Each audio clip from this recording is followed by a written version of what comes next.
Pemirsa Metro TV Lampung, terima kasih karena Anda telah menyaksikan dialog spesial.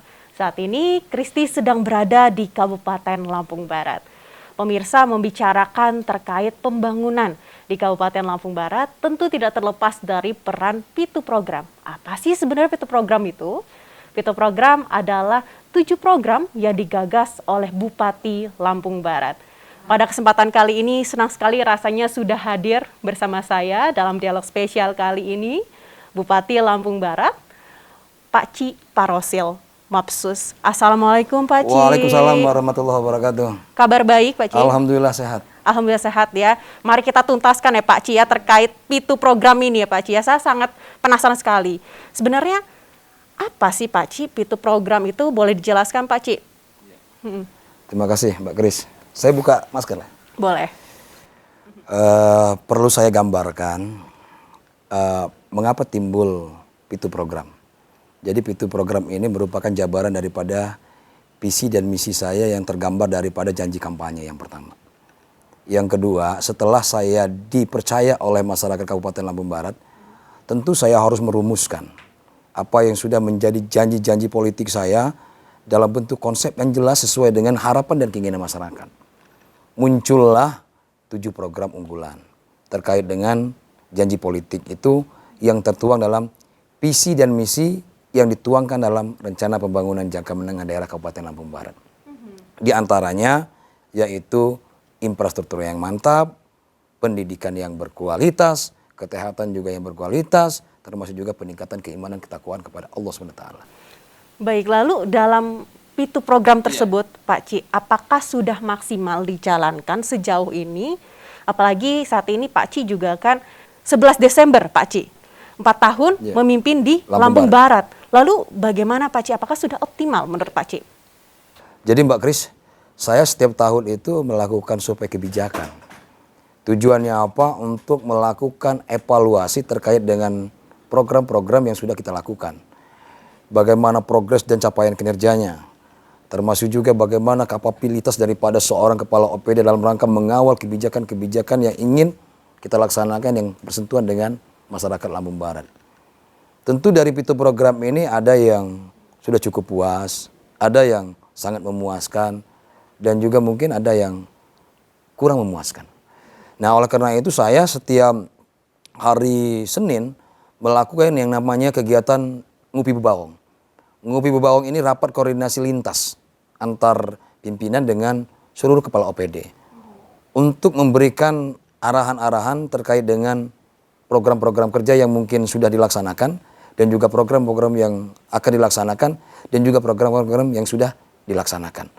Nah, hasil survei kebijakan saya yang baru saja saya lakukan, ternyata ada beberapa program yang menurut hemat kami sangat memuaskan.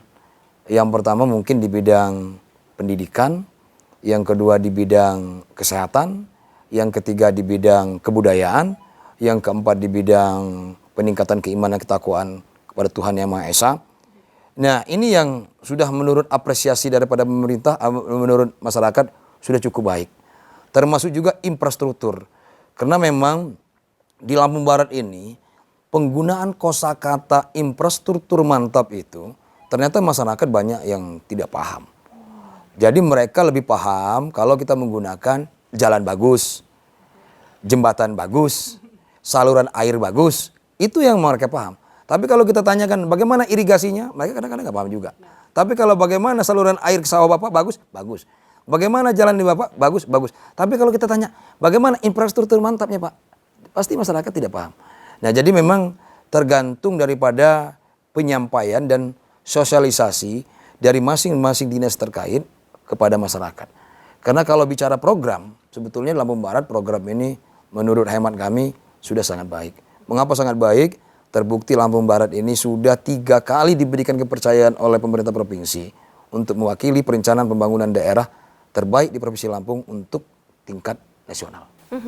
Lalu Pak Ci, sebenarnya dari Pitu Program atau 7 program tersebut, tadi kan sudah dijelaskan yang sudah optimal. Lalu menurut Pak Ci yang belum maksimal dan harus ditingkatkan apa Pak Ci? Jadi kalau bicara yang belum optimal, mungkin yang pertama di lingkup Departemen Pertanian. Jadi di lingkup Departemen Pertanian ini diantaranya pertanian, perkebunan, ketahanan pangan, dan perikanan.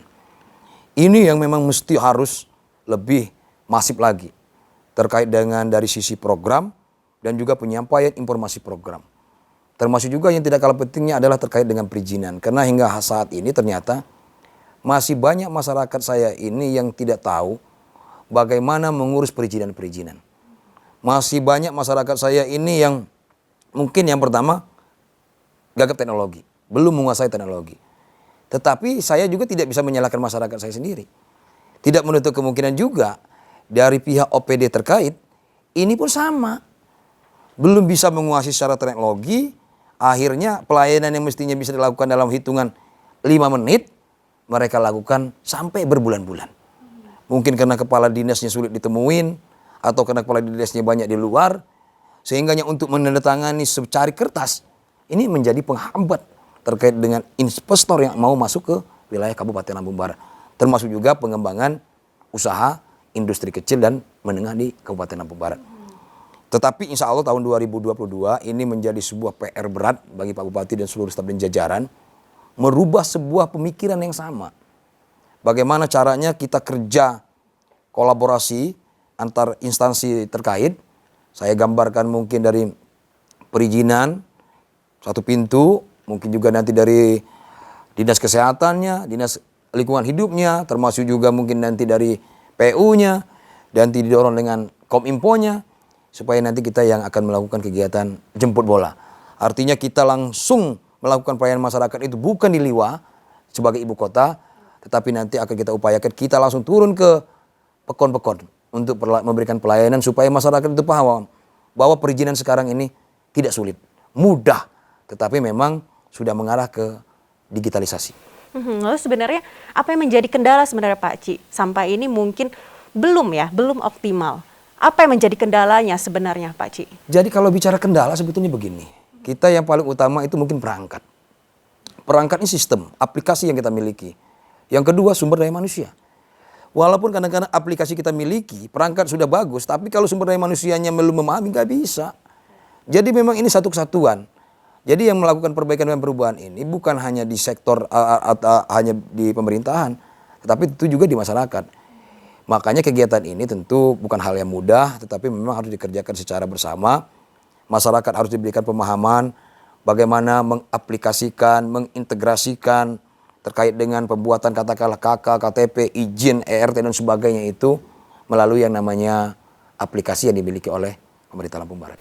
Apakah Pak Ci kedepannya optimis mindset dari masyarakat tersebut dapat berubah atau seperti apa ke depannya Pak Ci? Saya sangat optimis. Karena sekarang ini tidak bisa sekarang kita menghindar dari media sosial. Sementara sekarang ini kebutuhan kita untuk melakukan pelayanan kepada masyarakat, kadang-kadang cukup kita duduk dengan memegang sebuah HP, selesai. Jadi memang mindset dan budaya masyarakat harus mulai kita pikir, dan kita rubah. Baik Pak Ci, kita jeda sejenak Pak Ci ya. Pemirsa Metro TV Lampung, jangan kemana-mana karena sesaat lagi kami akan segera kembali. Tetaplah di Dialog Spesial.